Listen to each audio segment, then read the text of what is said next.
Good day everyone, my name is Raymart P. Martinez and we're going to perform nasogastric tubing. So definition of nasogastric tubing. Nasogastric tube feeding is the installation of specially prepared nutrients into stomach through a nasogastric tube. Procedure.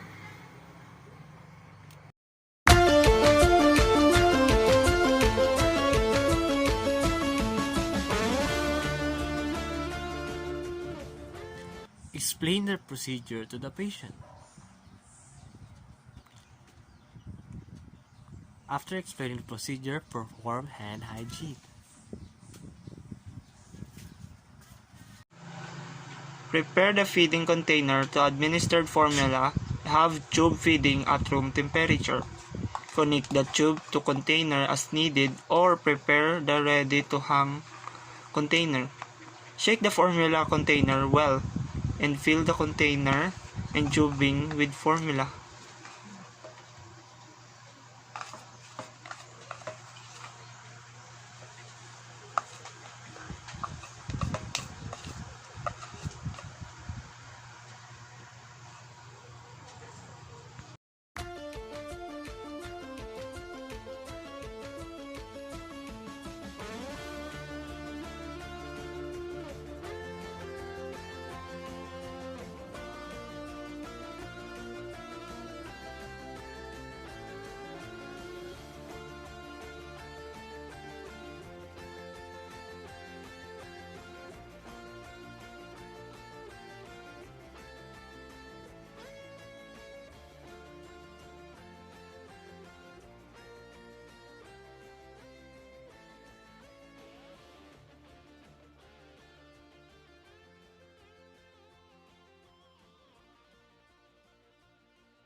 Place the client in high Fowler position or elevate the head of the bed by 30 degrees.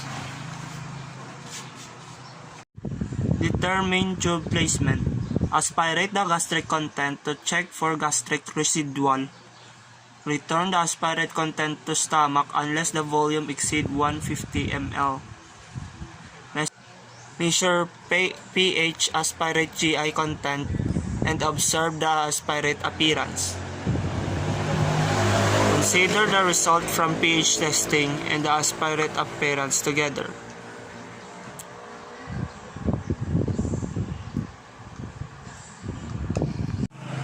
Initiate feeding. Continuous drip method. Hang the feeding bag and tubing on an IV pole.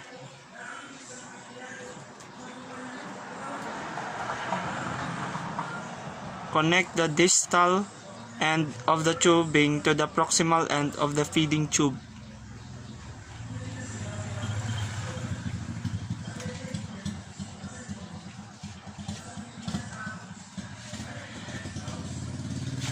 Connect the tubing through an infusion pump and set rate.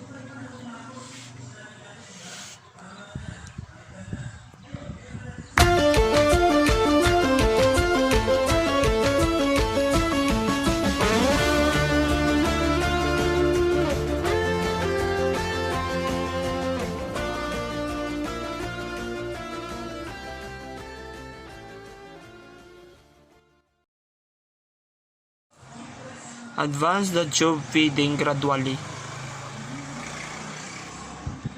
When the tube feeding are not being administered, cup or clamp the proximal end of the feeding tube.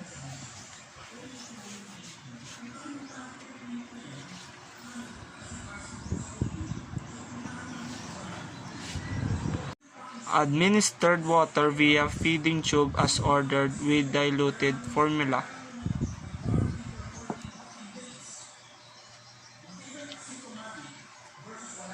Rinse the bag and the tubing with warm water whenever feedings are interrupted. Rinse the bag and tubing with warm water whenever feedings are interrupted.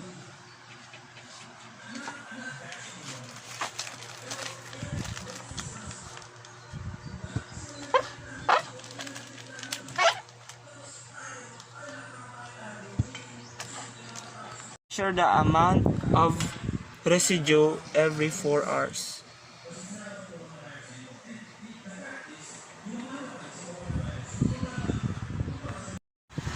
Monitor finger stick blood glucose every 6 hours until maximum administration rate is reached and maintain for 24 hours. Monitor intake and output every 24 hours.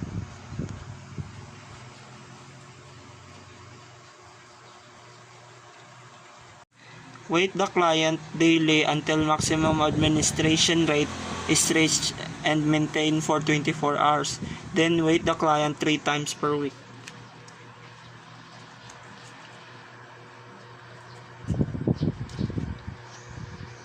Observe the return of normal laboratory values.